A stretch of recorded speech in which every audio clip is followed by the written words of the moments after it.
Hello दोस्तों, राधे राधे। स्वागत है आपका हमारे चैनल में। आज मैं आपको सुनाने जा रही हूँ महाभारत के एक पात्र जयद्रथ की कहानी।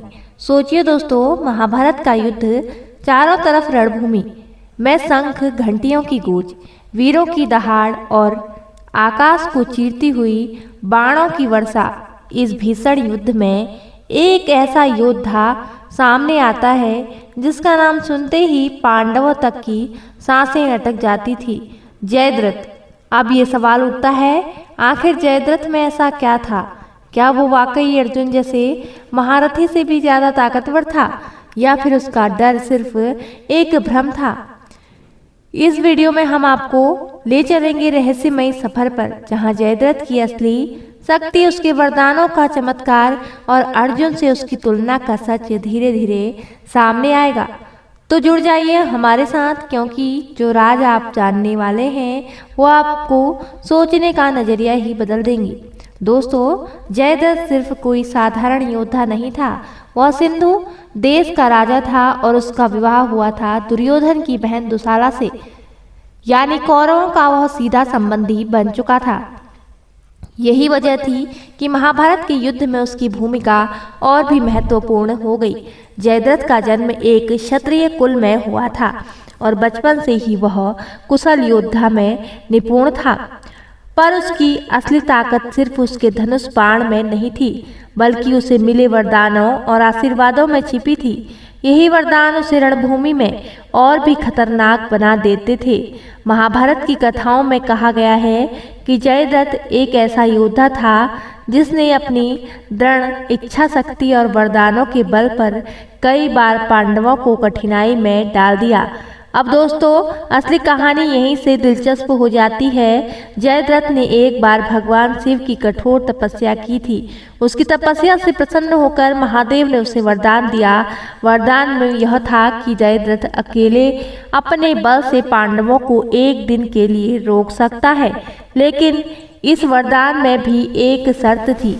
अगर जयद्रथ ने पांडवों को एक से अधिक दिन तक रोकने की कोशिश की तो उसका शीश तुरंत कटकर गिर जाएगा। यानी शक्ति भी अपार थी और सीमा भी तय थी।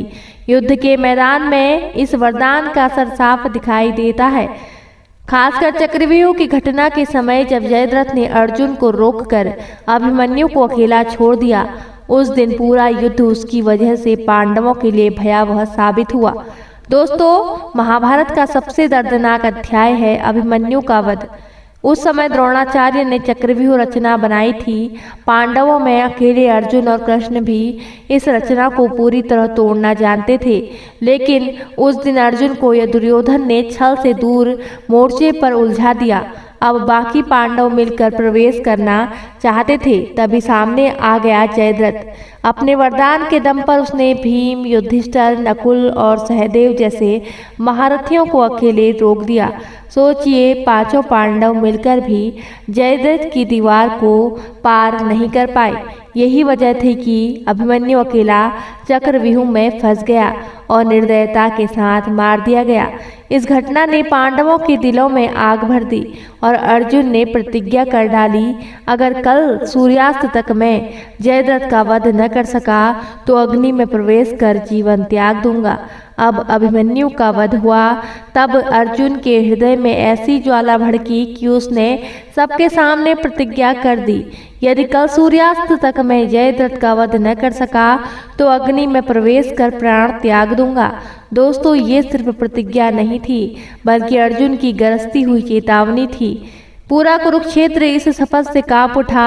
कौरवों में खुशी थी कि अब अर्जुन बंधन में बंध गया है, जबकि पांडव चिंतित थे कि कहीं समय की सीमा भारी न पड़ जाए। उदय जयद्रथ के मन में भी भय समा गया। वह जानता था कि अर्जुन अकेला नहीं है, उसके साथ हैं श्री कृष्ण, जो खुद युद्ध के सबसे बड़े रहस्य जानते थे। जयद्रथ डर के मारे दुर्योधन और गुरु द्रोण से सुरक्षा की भीख मांगने लगा। उस रात कौरवों ने तय किया कि अगले दिन हर हाल में जयद्रथ को बचाना होगा, क्योंकि उसकी मौत का मतलब था कौरवों की रीढ़ टूट जाना। दोस्तों, अगले दिन का सूर्योदय महाभारत का सबसे निर्णायक मोड़ लेकर आया। कौरवों ने जयद्रथ की रक्षा के लिए पूरी सेना को एक अभेद्य कवच की तरह उसके चारों ओर खड़ा कर दिया। गुरु द्रोणाचार्य ने उसे अपने पीछे रखा। कर्ण, कृपाचार्य, अश्वत्थामा और दुर्योधन जैसे महारथी उसके चारों तरफ तैनात थे। दुर्योधन ने यहाँ तक कहा, अगर आज जयद्रथ मारा गया तो समझो हमारी हार तय है। दूसरी ओर अर्जुन और श्री कृष्ण का रथ रणभूमि में गरजता हुआ आगे बढ़ रहा था। अर्जुन के मन में प्रतिज्ञा का भार था और कृष्ण के चेहरे पर गहरी मुस्कान। श्री कृष्ण जानते थे कि ये दिन केवल अर्जुन की परीक्षा नहीं बल्कि धर्म और अधर्म के बीच अंतिम टकराव का संकेत है। पूरा मैदान जैसे जयद्रथ और अर्जुन की टक्कर का इंतजार कर रहा था। दोस्तों, युद्ध शुरू होते ही अर्जुन ने ऐसा रूप दिखाया कि पूरा रण क्षेत्र कांप उठा। उसके बाण बिजली की तरह बरस रहे थे, कभी कर्ण पर, कभी द्रोणाचार्य पर, तो कभी अश्वत्थामा पर।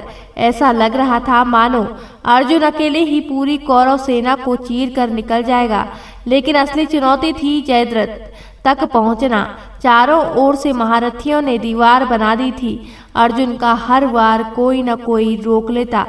द्रोणाचार्य अपनी योजना से, कर्ण अपनी शक्ति से और अश्वत्थामा अपनी गति से बार बार अर्जुन का रास्ता रोक रहे थे।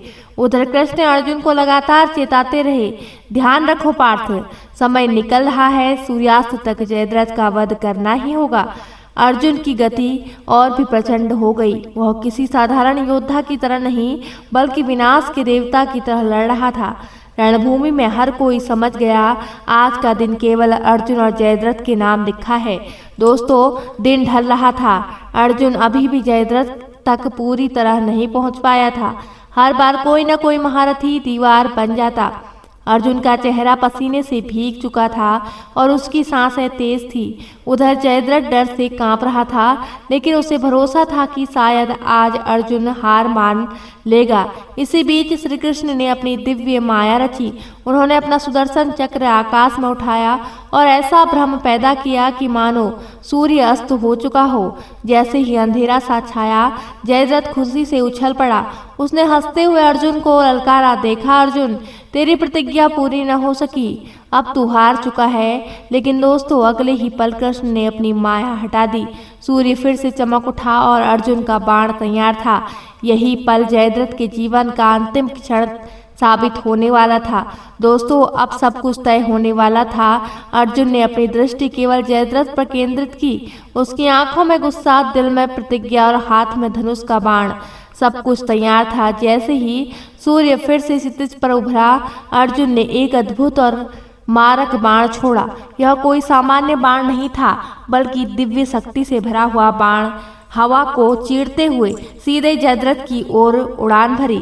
जयद्रथ ने भागने की कोशिश की, लेकिन महादेव का दिया वरदान अब काम नहीं आया। बाण सीधे उसके सीने की ओर पहुंचा। देखते ही देखते उसका शीश उसके शरीर से कटकर दूर गिरे और रणभूमि में एक सन्नाटा छा गया। कौरवों की पूरी सेना हक्का बक्का रह गई। जो वीर एक दिन पहले अभिमन्यु के वध से डरावना खड़ा था, अब वही वीर अर्जुन की ताकत और कृष्ण की लीला से नष्ट हो चुका था। दोस्तों, अब सवाल उठता है, क्या जयद्रथ वास्तव में अर्जुन से भी शक्तिशाली था? कहानी और घटनाएं हमें बताती हैं कि जयद्रथ की शक्ति असली थी लेकिन सीमित। उसके पास महादेव का वरदान था जिससे वह पांडवों को एक दिन के लिए रोक सकता था। यह वरदान उसकी ताकत को असाधारण बना देता था। लेकिन अर्जुन के पास था अभूतपूर्व कौशल, युद्ध नीति और श्री कृष्ण का मार्गदर्शन। अर्जुन अकेले भी हजारों योद्धाओं को मात दे सकता था। यही फर्क तय करता है। जयद्रथ शक्तिशाली था, लेकिन अर्जुन के सामने उसकी ताकत केवल अस्थायी और परिस्थिति पर आधारित थी। यानी अर्जुन और कृष्ण के समायोजन से ही वह वरदान भी बेअसर हो गया। इस घटना से हम सीख सकते हैं कि सच्ची शक्ति केवल वरदान या शारीरिक बल में नहीं बल्कि बुद्धि, धैर्य और रणनीति में होती है। दोस्तों, जयद्रथ केवल एक योद्धा नहीं था, वह सिंधु का राजा, कौरवों का समर्थक और अभिमन्यु के वध का मुख्य कारण बनकर इतिहास में अमर हुआ। उसकी वीरता और रणनीति ने दिखाया कि अकेली शारीरिक शक्ति की पर्याप्त नहीं होती। जयद्रथ ने अपनी सीमित शक्ति और वरदान का अधिकतम उपयोग किया। उसने पांडवों को रोकने की पूरी कोशिश की और युद्ध के नायक बनकर उभरा, लेकिन उसकी कमजोरी यही थी कि वह बुद्धि और अनुभव में अर्जुन और श्री कृष्ण के सामने टिक नहीं सका।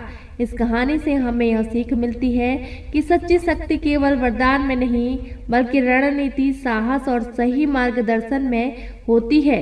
जयद्रथ की वीरता भी प्रेरक है, लेकिन उसकी मृत्यु यह याद दिलाती है कि किसी भी शक्ति का दुरुपयोग अंततः विनाश लेकर आता है।